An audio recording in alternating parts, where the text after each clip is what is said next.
les deux. Merci d'avoir accepté le principe de cette émission J'irai tout est de chez moi. Donc, honneur aux dames d'abord. Giovanna Marsico, tu es déléguée au SPIS, donc le service public d'information en santé.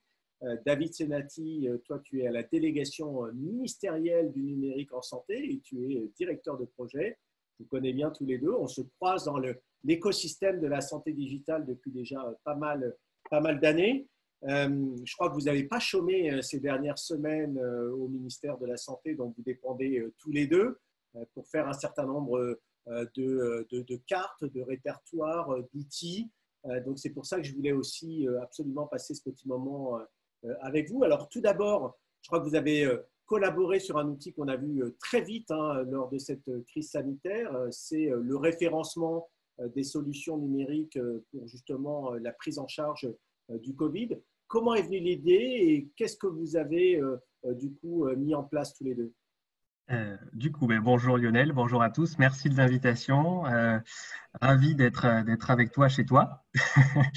Donc effectivement, avec Giovanna, je te grille la parole là du coup. Mais effectivement, avec Giovanna, on travaillé ensemble sur ce qu'on appelle un guichet innovation et autour d'un référencement d'outils numériques dans le cadre de la crise Covid. Parce qu'effectivement, rapidement, beaucoup d'acteurs de l'écosystème nous ont sollicité pour différentes innovations, donc des nouveaux produits innovants ou alors des modifications d'outils existants dans le cadre du Covid et ils nous demandaient comment faire pour être mis en avant par le ministère et qui nous sollicitaient continuellement. Donc, on a décidé de mettre en place un processus de référencement avec un certain nombre de critères à respecter. Donc, on a établi ce référentiel dans l'urgence, donc un référentiel qui est assez simple en réalité, qui comprend des critères prérequis réglementaires et techniques et basés sur les recommandations officielles, qui nous permet de mettre en avant, donc référencer sur un sorte de store en fait, des outils numériques dans différentes catégories, à la fois grand public et professionnel, qui est hébergé sur santé.fr, donc sur le site que gère Giovanna et son équipe. Et donc sur ce site, on peut y trouver des outils pro et des outils grand public dans le cadre du Covid. Voilà. Giovanna, tu peux peut-être ajouter certains. Ce que je pense est vraiment intéressant dans cette répertoire, c'est qu'au fur et à mesure de son enrichissement, on s'est rendu compte qu'il y avait des besoins qui n'étaient pas forcément identifiés au départ. Et donc, on a rajouté des catégories qui, en particulier pour le grand public, par exemple, une catégorie sur l'accompagnement et l'aide à la réduction de l'isolement pour les personnes en situation de confinement jusqu'à maintenant, toute la population, et puis depuis lundi, les personnes qui sont susceptibles de rester chez elles, fragiles, etc. Et ces outils sont vraiment des outils lancés avec beaucoup de force, beaucoup de pertinence aussi, et qui, à notre avis, ont vraiment eu la capacité de faciliter la vie des personnes. Est-ce qu'il y a dans tous ces outils des outils qui ont émergé ou qui vous ont particulièrement étonné, plu, intéressé? Est-ce que vous avez découvert une solution ou une proposition qui vous a intéressé? De mon côté, c'est plus que des outils particuliers. Je dirais que ce sont vraiment les cibles, par exemple, ou les besoins auxquels ils ont répondu. Notamment, on s'est rendu compte que dans notre domaine, dans notre environnement du numérique, eh bien, autre que l'outil numérique, l'outil téléphone, et donc les centres d'appel et de soutien et d'accompagnement pour les personnes âgées, pour les personnes en dehors du numérique, restent toujours des outils importants. Et on a décidé, on a pris justement le parti de vouloir les répertorier parce qu'ils rentrent de toute manière dans un vrai élan, une vraie dynamique d'aide à la population. Et également un point sur les outils de téléconsultation. c'est vrai qu'on a fait ce référencement aussi sur ces outils-là qui sont à la fois grand public et professionnels. Il y a 2 entrées. Et on a eu, enfin, moi j'ai été vraiment impressionné par le nombre d'acteurs qu'il y avait sur ce secteur parce qu'en fait, il y a énormément d'acteurs sur la téléconsultation, la télésurveillance, qui ont tous joué le jeu, qui ont tous candidaté avec beaucoup d'énergie, beaucoup d'envie d'être référencés sur notre portail.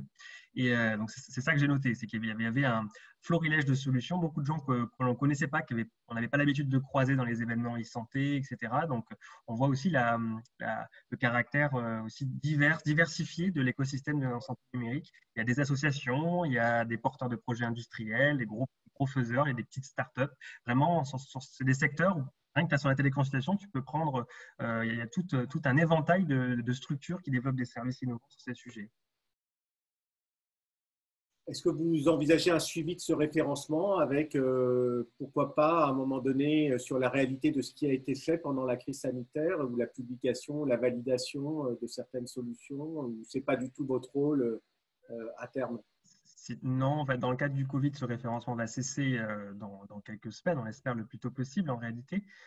Et ça préfigure plutôt, ce que je peux dire, c'est que ce chantier de référencement qu'on a mené dans l'urgence, mais aussi qui nous a permis de nous préparer en fait, à l'espace numérique de santé. L'espace numérique de santé qui est la grande plateforme emblématique de Ma Santé 2022 qui sortira au 1er janvier 2022 pour tous les Français.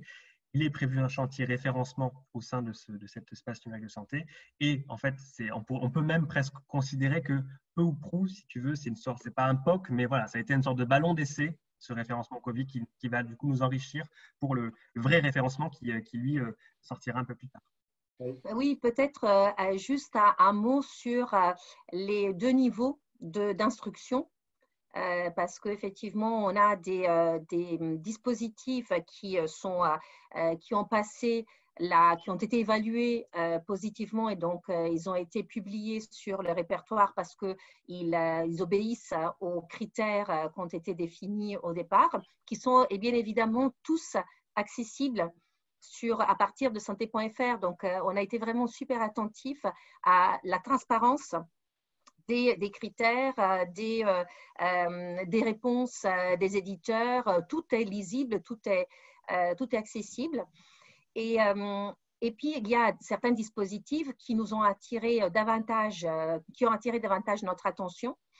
Je pense, par exemple, la FAQ en ce qui concerne les outils grand public, la FAQ faite par la Société française de pharmacologie clinique qui est thérapeutique, qui est vraiment un dispositif extrêmement intéressant dans le cadre du Covid. Et donc, on est en train d'instruire un éventuel accompagnement plus poussé. Effectivement, tu le mentionnes, hein, toi tu gères santé.fr, qui est une plateforme d'information pour les citoyens français. Justement, il y a pas mal de projets aussi que vous déployez, à la fois dans le cadre du Covid et hors du Covid. La plateforme allait être lancée officiellement en ce début d'année, et puis l'actualité a peut-être un peu perturbé la chose, mais dans les solutions que vous déployez en ce moment, j'en retiens 2 notamment. La carte de test qui apparaît d'ores et déjà sur le site depuis un jour ou 2, depuis quelques jours. Est-ce que tu peux parler comment est venu ce besoin d'une carte de test et qu'est-ce que les citoyens peuvent trouver sur santé.fr aujourd'hui pour se faire tester? Alors, effectivement, le dépistage est un des 3 éléments forts de la stratégie de déconfinement prévue en France. Et donc, le dépistage n'est pas un dispositif qui est prévu pour toute la population, mais pour les personnes qui présentent des symptômes ou pour les personnes qui ont été en contact, qui sont révélées avoir été en contact avec des personnes présentant des symptômes ou malades. Et donc, ces personnes auront besoin, à partir justement du 11, de lundi dernier, de pouvoir pratiquer des tests pour pouvoir identifier s'il faut mettre en place toutes les mesures d'isolement qui sont prévues pour pouvoir réduire la diffusion du virus. Et dans ce cas, évidemment, les agences régionales de santé, l'assurance maladie opèrent de façon très importante pour pouvoir assurer la réalisation de ces tests de dépistage. Mais comme toujours, l'information des citoyens est un vrai déterminant d'accès aux soins et aussi d'accès à ces tests de dépistage. Donc, on a décidé de publier la cartographie de tous les lieux de prélèvement, lieux statiques, donc les laboratoires qui ont déclaré faire les tests, et puis aussi les lieux éphémères, tous ces lieux qui sont organisés pour pouvoir renforcer la disponibilité et l'accessibilité aux laboratoires. Et tous ces lieux sont donc affichés depuis dimanche soir.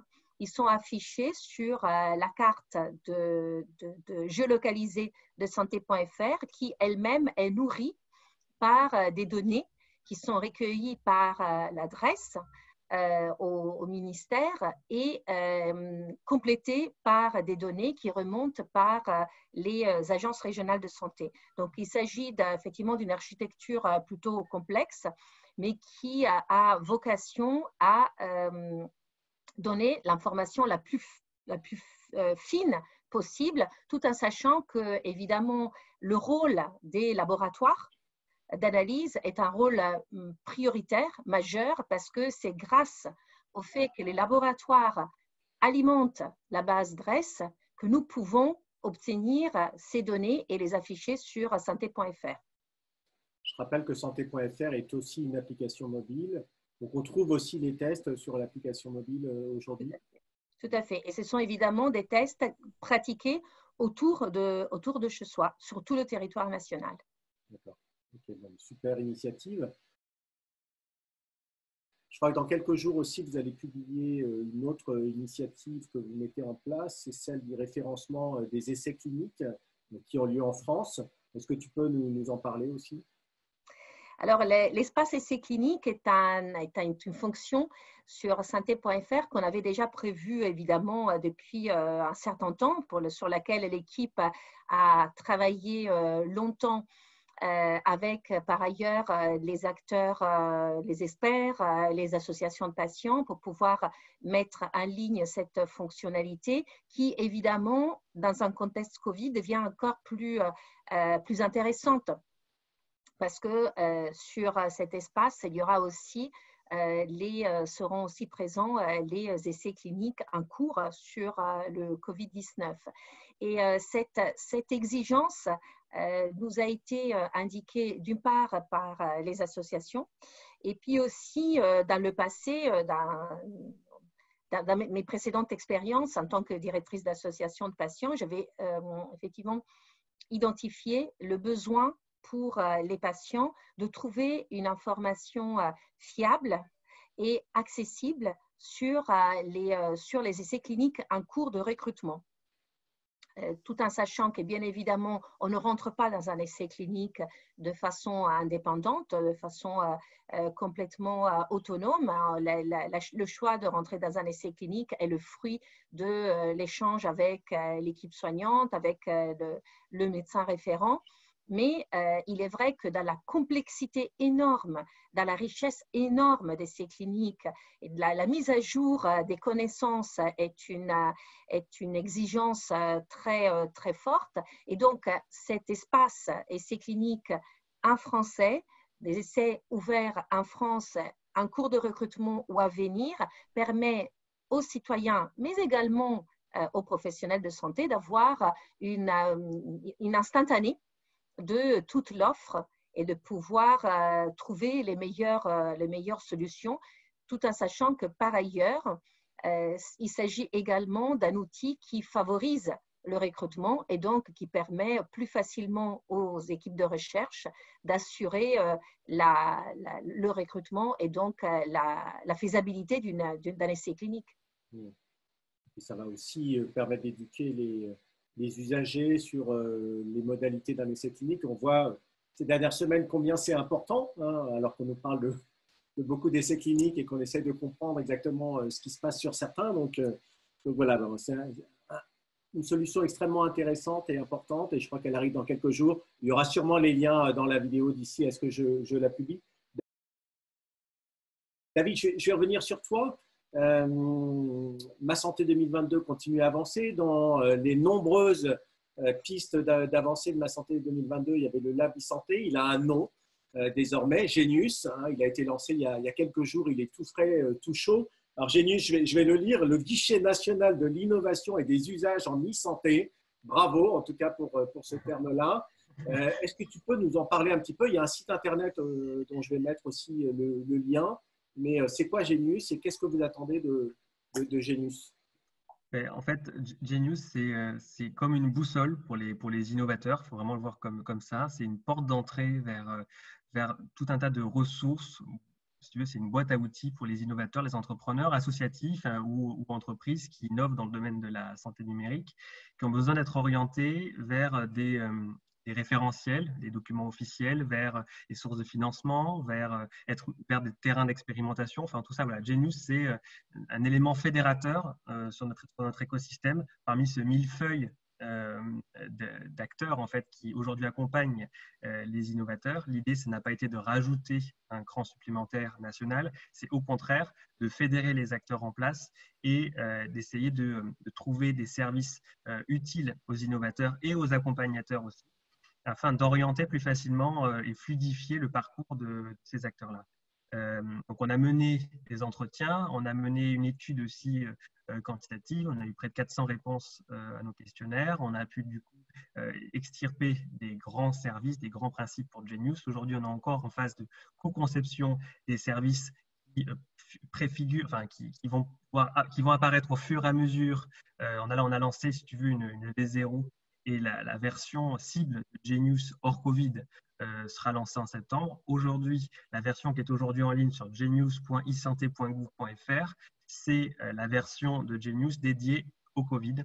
Parce qu'en fait, les entrepreneurs nous posaient beaucoup de questions pour accéder à des subventions spécifiques Covid, accéder à différents référencements, accéder à des ressources référentielles applicables. On a lancé notamment un algorithme pour les industriels qui développent des outils numériques dans le triage, dans l'orientation des patients. On a un algorithme aussi sur la télésurveillance.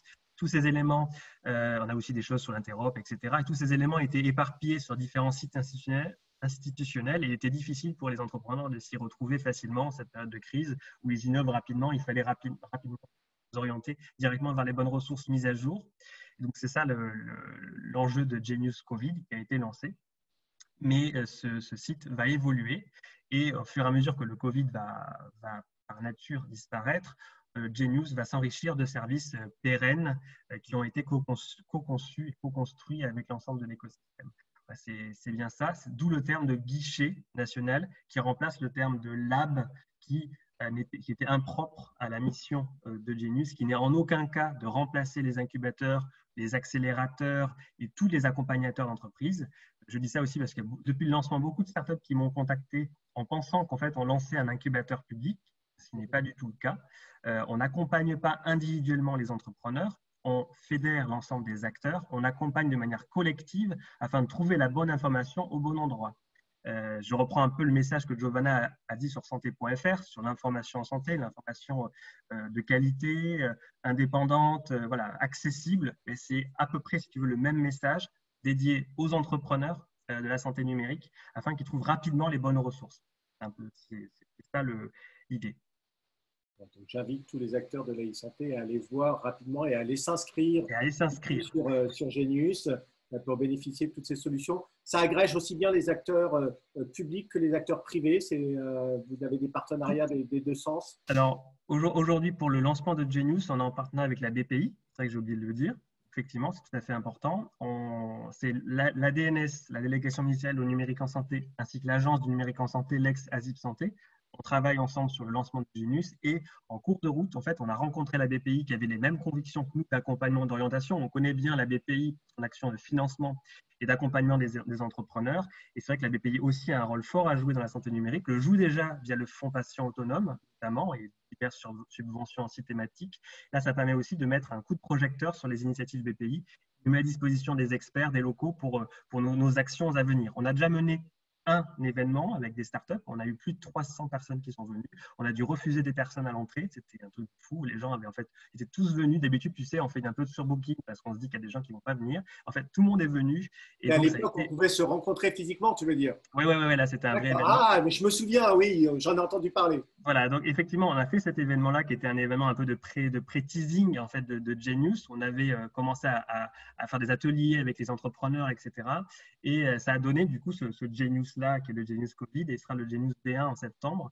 Et on va continuer ces événements, on va continuer beaucoup de choses aussi dans cette dynamique aussi humaine qui est hyper importante d'accès à des experts. Aujourd'hui, beaucoup de startups veulent accéder à des experts aussi de l'ANS, l'Agence du numérique en santé, sur l'hébergement de données santé, sur l'implémentation de l'INS, l'implémentation de la ICPS, l'accès à du e-learning, tout ça sera possible via Genius. Donc, restez connectés, inscrivez-vous et vous serez tenu au courant de l'avancée des différents services qui vont arriver au fil du temps. Et même après septembre, on va lancer de nouveaux services, on va évaluer les services qu'on a lancés. Si ça n'a pas marché, on les arrêtera. Enfin bref, on est hyper agile. Et il y aura même un traducteur d'acronymes. Oh, dans ce pays où on aime tant les acronymes, c'est super ça. Ça, c'est une news de Giovanna. Donc, effectivement, si vous voulez, on pourra rajouter ça. Donc, venez participer, donnez vos idées sur genius.isanté.gouv.fr et vous pourrez effectivement participer à cette co-conception comme Giovanna vient de le faire en live. Voilà. Juste, il va falloir qu'on clôture, même si on pourrait durer très très longtemps, mais je vais rajouter une question avant de vous en poser une autre. Est-ce qu'il y a un avant-après Covid pour la e-santé? Qu'est-ce que vous pensez? Est-ce que vous pensez que le Covid va être un accélérateur de la e-santé, vous qui connaissez bien cet écosystème depuis très longtemps? Allez, lance-toi en première. Je laisserai plutôt la question à e-santé spécifique, e-santé à David. Ce que je pense, c'est qu'effectivement, il y aura un après-Covid plutôt dans l'implication des citoyens autour de leur santé, que ce soit via les outils numériques ou via les outils traditionnels. Il est vrai que l'éducation à la santé des citoyens, l'éducation à la prévention, par exemple, ça a été un sujet qui rentre dans la culture générale d'une personne, mais avec des inégalités très, très fortes, avec des enjeux effectivement d'éducation plus générale qui rendent les choses moins accessibles pour toute la population. Je pense que cet épisode qui a investi de façon si massive toute la population, indépendamment du milieu socioculturel, de l'éducation, etc., va vraiment changer le regard que les personnes ont vers la santé, vers leur santé, vers la santé collective, vers la santé publique et va évidemment susciter des nouvelles actions de la part de l'État, de la part des partenaires, mais également des nouveaux besoins et des nouvelles appétences vers ce sujet par les citoyens. En ce qui me concerne, du coup, sur le côté plus outils numériques, bien évidemment que je ne me mouille pas trop à te dire que c'est sûr qu'il y aura un après qui sera probablement parce que les usages seront peut-être rentrés davantage dans les mœurs, notamment l'usage de la téléconsultation, voire de la télésurveillance, ça me paraît évident. Il y aura également un après parce que il y a eu un assouplissement réglementaire et donc il y a probablement des professionnels qui aussi se sont embarqués, il n'y a pas que les patients, il y a aussi des professionnels qui se sont équipés d'outils numériques afin de pouvoir répondre aux enjeux de la crise et qui ne vont probablement pas les arrêter parce qu'ils ont probablement vu un intérêt d'efficacité dans leur pratique. Donc ça, c'est à mesurer. Et évidemment, c'est sûr qu'il y aura un après. Il y aura aussi un après du côté du pouvoir public, probablement. Nous, du côté de la DNS, c'est sûr qu'on est toujours présent et que vous pouvez compter sur nous pour accélérer ce virage numérique. Super. Alors, dernière question pour toi, Jova. Tu l'as un petit peu abordé. La lutte contre l'infodémie a tout de suite été annoncée comme étant une partie majeure de cette lutte contre le Covid-19. Je sais que dans les projets que vous avez, il y a un chatbot sur les médicaments sur santé.fr qui va arriver d'ici la fin de l'année. Je sais qu'il y a un espace fake news que vous voulez aussi lancer. Peux-tu revenir sur cette idée d'informer les citoyens? Pourquoi c'est important? Est-ce que c'est juste une question de littératie? Est-ce que c'est une question d'éducation, d'outils? Non, l'information des citoyens et donc l'éducation des citoyens à la santé est vraiment un déterminant de l'accès à la santé. Et donc, cette information peut se déployer sur différents périmètres. Le service public d'information en santé, dont je suis déléguée par l'article 88 de la loi de modernisation, identifie exactement les produits de santé dans le périmètre du service public. Donc, on a souhaité mettre en place un outil, un chatbot qui permette de faciliter la personnalisation des réponses autour du médicament pour les citoyens, que ce soit fake news ou pas fake news, recevoir un traitement, une thérapie est souvent une forme complexe d'observance, d'adhésion thérapeutique. Et bien évidemment, on est accompagné par l'équipe, par le médecin, par le pharmacien, mais parfois les patients se retrouvent seuls aussi à la maison, la nuit, à faire face à des effets indésirables, à des interactions médicamenteuses ou alimentaires. Et donc, on estime que c'est vraiment important de pouvoir fournir l'information la plus fiable, mais aussi la plus accessible, compréhensible possible. D'où donc la vocation à créer ce chatbot. Et la deuxième question que tu poses, celle de l'espace sur les rumeurs, les mauvaises informations, les fake news, comme on les appelle, c'est le fruit de recommandations qui sont en train de finalisation, mais qui sont faites par tous les partenaires du service public et qui visent à offrir à la population un service de décryptage, encore une fois, décryptage de la mauvaise information, mais porté par l'expertise de l'État, du ministère de la Santé et de ses partenaires. Donc, la vocation est de créer un pool experts citoyens, experts scientifiques, et pouvoir donc décrypter les informations sensibles qui remontent de par voilà, la presse, le web ou d'autres environnements, et puis donner une synthèse de ce que l'état de l'art et de la science dit à ce moment précis sur le sujet, et donc fournir les clés aux citoyens pour pouvoir mener les choix les plus éclairés possibles. Ok, ben merci beaucoup à tous les deux. Bravo pour tout ce travail. Et je vois qu'il y en a encore devant. Donc, c'est bien, vous avez de quoi vous occuper pour quelques mois tranquillement. Et merci pour ce temps-là, merci pour ces échanges. Et puis, j'espère à très bientôt dans la vraie vie. Maintenant qu'on est déconfiné, si on ose et qu'on sort avec nos masques, on devrait pouvoir se revoir. À bientôt. Merci à toi. Merci beaucoup. Salut. Ciao.